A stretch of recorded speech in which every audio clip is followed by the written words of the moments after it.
सुनो, मुझे सब साफ नजर आ रहा है। क्या नजर आ रहा है?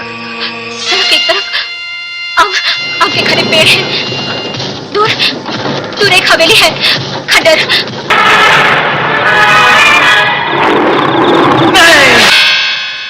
ये तो वही जगह है जो नीलम ने, वही आम के घने पेड़, वही खंडर। तो फिर तुम मंदिर में क्यों नहीं चली? नहीं, मैं अंदर नहीं जाऊंगी।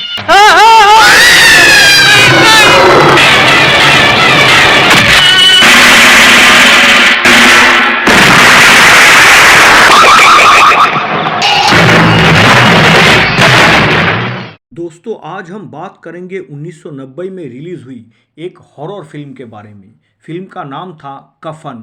भारतीय हॉरर सिनेमा के मार्गदर्शक रामसे ब्रदर्स के सफलता से प्रेरित होकर कुछ छोटे पैमाने के निर्माताओं ने 90 के दशक के अंत में हॉरर फिल्म निर्माण के जगत में कदम रखा। फिल्म कफन भी रामसे बैनर के बाहर निर्मित एक सफल हॉरर फिल्मों में से एक थी, लेकिन आश्चर्यजनक रूप से इस फिल्म के निर्माता धीरेन्द्र भोरा और निर्देशक वीरेंद्र भोरा कफन के बाद और कोई डरावनी फिल्म नहीं बनाते दिखे।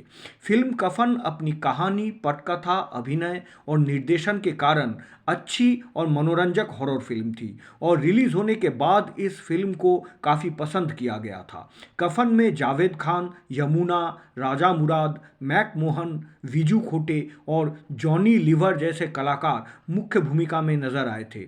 फिल्म काफ़ी हद तक रामसे ब्रदर्स की सुपरहिट हॉरर फ्लिक वीराना से प्रेरित थी। वीराना की तरह फिल्म कफन की कहानी भी चुड़ैल और काला जादू या ब्लैक मैजिक पर आधारित थी। कफन एक रिवेंज हॉरर स्टोरी थी। हालांकि इस फिल्म की मूल कहानी आम हॉरर फिल्मों की तरह ही पारंपरिक थी, लेकिन निर्माण शैली की उत्कृष्टता के कारण फिल्म देखने में खराब नहीं लगी। उस जमाने में फिल्मी कहानियां को बड़े ही सरल और साधारण तरीके से दर्शकों के सामने पेश किया जाता था। शायद इस फिल्म को आज के दर्शक पास मार्क नहीं देंगे, लेकिन अगर विक्रम भट्ट या राम गोपाल वर्मा जैसे फिल्म मेकर्स इसी कहानी और पटकथा के साथ अपने स्टाइल से आज ये फिल्म निर्माण करते हैं तो निश्चित रूप से ये फिल्म दर्शकों को पसंद आएगी। इस फिल्म की कहानी कुछ इस प्रकार से है। जाओ, फौरन कुंवारी कन्या का इंतजाम करो ताकि मैं अपनी तंत्र विद्या को सफलतापूर्वक सिद्ध कर सकूं। ये वही लड़की है जिसकी हमें तलाश थी। समझो अपना काम हो गया। वहां बलि के लिए कुंवारी कन्या देनी है। अरे किसको पता चलेगा कन्या कुंवारी है या नहीं? हम कुंवारी कन्या ले आए। एक भ्रष्ट इंडस्ट्रियलिस्ट पी रॉबर्ट और उनके 3 दोस्त एस मडन, रमेश कपूर और नागेश राव काला जादू या ब्लैक मैजिक के मदद से अमर या इमॉर्टल होना चाहते हैं और कुछ अलौकिक शक्तियां भी अपने पास रखना चाहते हैं। इस मकसद से वो महानंदा नाम के एक तांत्रिक का शरण लेते हैं जो काला जादू करने में माहिर है। 3 शैतानों के लक्ष्य को प्राप्त करने के उद्देश्य से वो तांत्रिक महानंदा ने काले जादू के लिए कुछ सामान और सामग्री एकत्रित करने को कहता है, जिसमें से एक बलि के लिए कुंवारी कन्या का शव भी था। इत्तेफाक से उन चारों बदमाश को गांव के एक सीधी सादी लड़की पूनम मिल जाती है। रॉबर्ट के 2 साथियों मदन और नागेश राव पूनम का अपहरण की जिम्मेदारी लेता है, लेकिन उस लड़की का किडनैप करने के समय वो उस लड़की के साथ ज़बरदस्ती करते हैं और इस वजह से वो लड़की अपनी कौमार्य खो देती है। तंत्र के जगह में वो बेहोश लड़की के साथ पहुंचने के बाद मदन और नागेश अपने दोस्तों को उनके द्वारा किए गए कुकर्मों के बारे में कुछ भी नहीं बताता।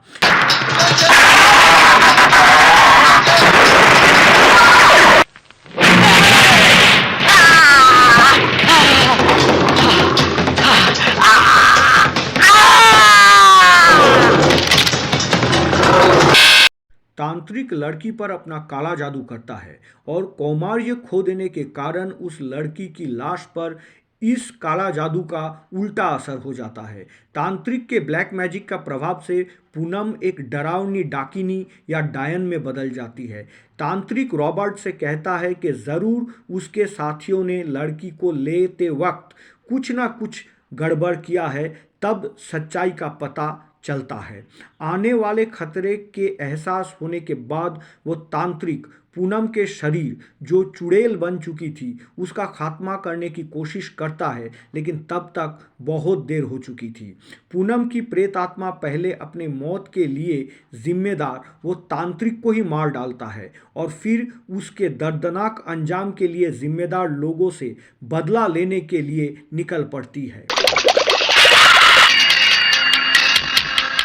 हेलो,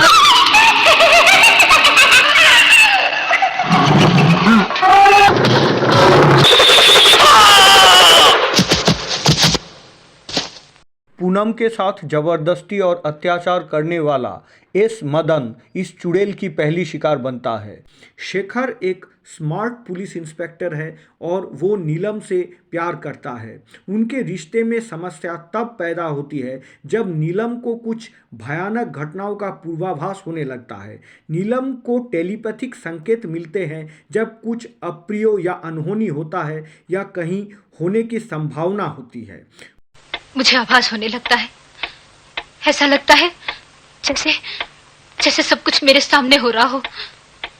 वो भयानक चेहरा, वो लंबे नाखून, बाहर निकली हुई लाल लाल आंखें, वो चला हुआ शरीर, ये सब किसी इंसान का नहीं हो सकता। आज के इस युग में तेरी इन बातों पर कोई यकीन नहीं करेगा। हो तो सब कुछ सकता है मिस्टर शेखर। इंट्यूशन आने की ये पहली घटना तो नहीं है। पूनम के साथ हुई वो भयानक हादसा और उस घटना से जुड़े व्यक्तियों के भयानक अंजाम नीलम अपने इंट्यूशन या पूर्वानुमान के क्षमता के वजह से जान पाती है। वो शेखर को इस बारे में सब कुछ खुलकर बताती है। पहले तो शेखर ये सारे बातों पर यकीन नहीं करता है, उसे ये सब बकवास लगता है। लेकिन जब नीलम द्वारा भविष्यवाणी की गई सभी दुर्घटनाएं या हादसा एक के बाद एक सच होने लगती है, तब शेखर को लगता है कि कुछ ना कुछ तो गड़बड़ जरूर है। क्या बात है, इतनी घबराहट क्यों?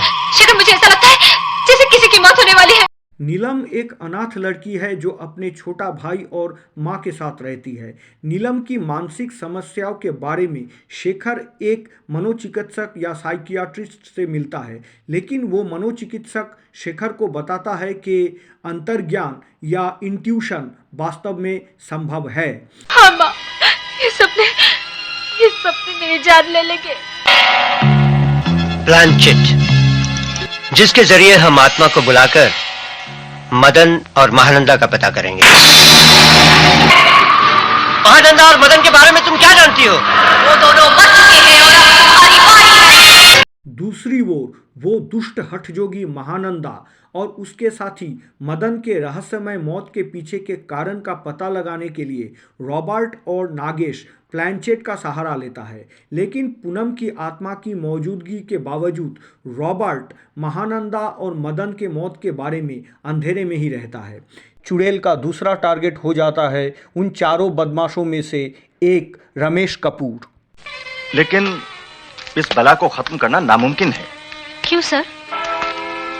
उसके शरीर की शुद्धि करके विधि विधान के साथ उसके शरीर का अंतिम संस्कार करना होगा।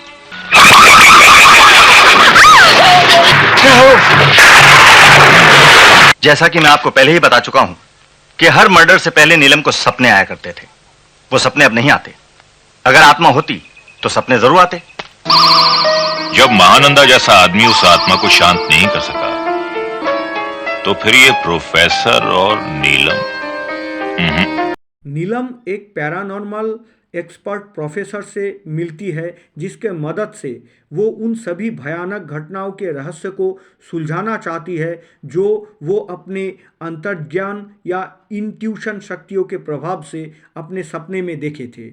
प्रोफेसर नीलम को उस स्थान पर ले जाते हैं जहां पूनम के लाश को दफनाया गया था और पूजा पाठ करके चुड़ैल के दाह संस्कार की व्यवस्था करते हैं। लेकिन उस समय जो झड़प होती है उसमें नीलम पर पूनम का आत्मा सवार हो जाता है। नीलम पॉजेस्ट हो जाता है।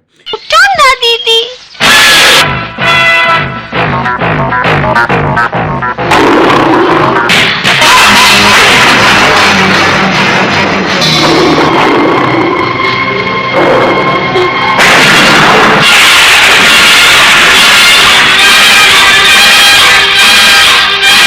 कभी कभी आत्मा अपना मकसद पूरा करने के लिए इंसान के जिस्म का सहारा लेती है। अगर वो आत्मा नीलम में है तो हमें नीलम को उस आत्मा से मुक्त कराना होगा। नीलम के छोटे भाई और नीलम की एक सहेली को सबसे पहले पता चलता है कि नीलम पॉजेस्ट हो गई है, उस पर कोई बुरी बला हावी हो गया है। बाइबल का नया edition, it is a present for you. लो। नहीं,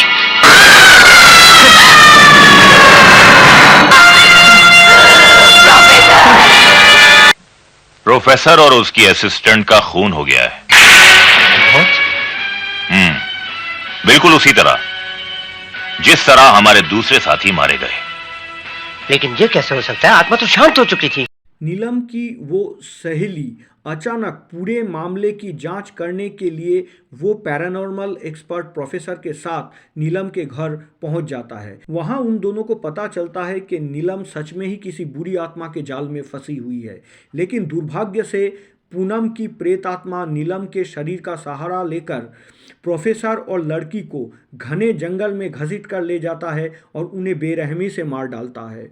घटना की जांच के बाद शेखर ने मौके से नीलम का एक हार बरामद करता है जो वो खुद उसे जन्मदिन में तोहफा दिया था। इन हत्याओं को लेकर उसका शक नीलम पर पड़ता है। शेखर का शक और गहरा हो जाता है जब नीलम उसके साथ एक मंदिर के अंदर प्रवेश करने से इनकार कर देती है। दूसरी ओर प्रोफेसर और नीलम की प्रेमिका की रहस्यमय मौत रॉबर्ट और नागेश को मुश्किल में डाल देते हैं। उन्हें पता चलता है कि ये वास्तव में पूनम के ही आत्मा कर रहा है। दोनों चुपके से नीलम के हरकतों पर नजर रखने लगते हैं।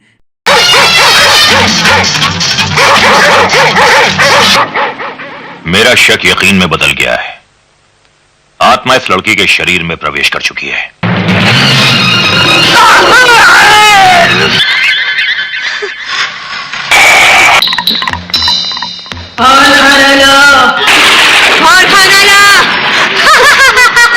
Nonsense you are talking. Being a talented, experienced officer, you believe in ghost and omen? Sir, ये मेरी कमजोरी नहीं है, बल्कि वो जिंदा सच है जिसे मेरी आंखों ने बहुत करीब से देखा है। अगर ये सच है तो इसका उपाय क्या है? इसके लिए हमें किसी महातांत्रिक की मदद लेनी होगी। नीलम का भाई शेखर को बार बार ये कहता रहता है कि उसके दीदी के अंदर कोई बुरी शक्ति या आत्मा प्रवेश कर चुकी है। इससे शेखर काफ़ी परेशान हो जाता है। दूसरी ओर पूनम का अगला निशाना नागेश होता है। पूनम का आत्मा नागेश को एक सुनसान सड़क पर बड़े ही बेरहमी से कत्ल कर देता है। नागेश के मौत के बाद रॉबर्ट नीलम को मारने की कोशिश करता है, लेकिन शेखर स्पॉट पे वक्त पर पहुंच जाता है और रॉबर्ट के कोशिश को नाकाम कर देता है और रॉबर्ट को रंगे हाथों पकड़ लेता है। पकड़े जाने के बाद रॉबर्ट शेखर के सामने अपने सारे कुकर्म और पूनम को मारने के घटना को कबूल करता है। शेखर रॉबर्ट को गिरफ्तार तो कर लेता है, लेकिन कुछ ही दिनों में रॉबर्ट जेल से फरार हो जाता है। दूसरे ओर पूनम की प्रेतात्मा नीलम के शरीर को आधार बनाकर हर तरह के भयानक काम करता है। शेखर ने खतरे की गंभीरता को भांपते हुए नीलम के छोटे भाई और मां को उसके अपने घर में सुरक्षित शरण में भेज देता है और खुद दैवी शक्ति के मदद से पूनम के आत्मा को कैद करने में सफल हो जाता है। उसके बाद वो नीलम के शरीर से पूनम का प्रेत को निकालने के लिए एक सिद्ध योगी पुरुष का शरण लेता है।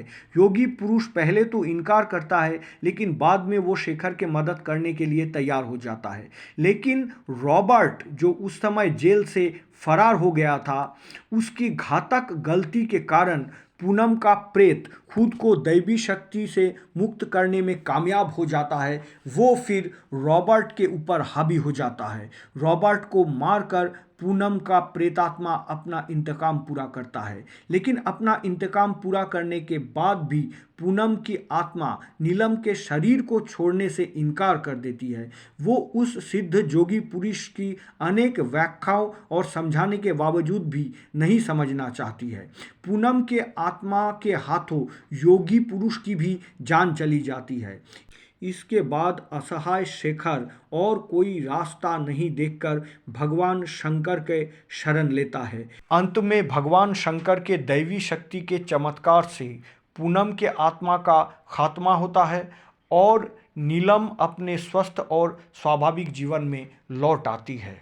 एक कम बजट के हॉरर फिल्म होने के बावजूद कफन का तकनीकी काम और कैमरा वर्क उच्च स्तर का था।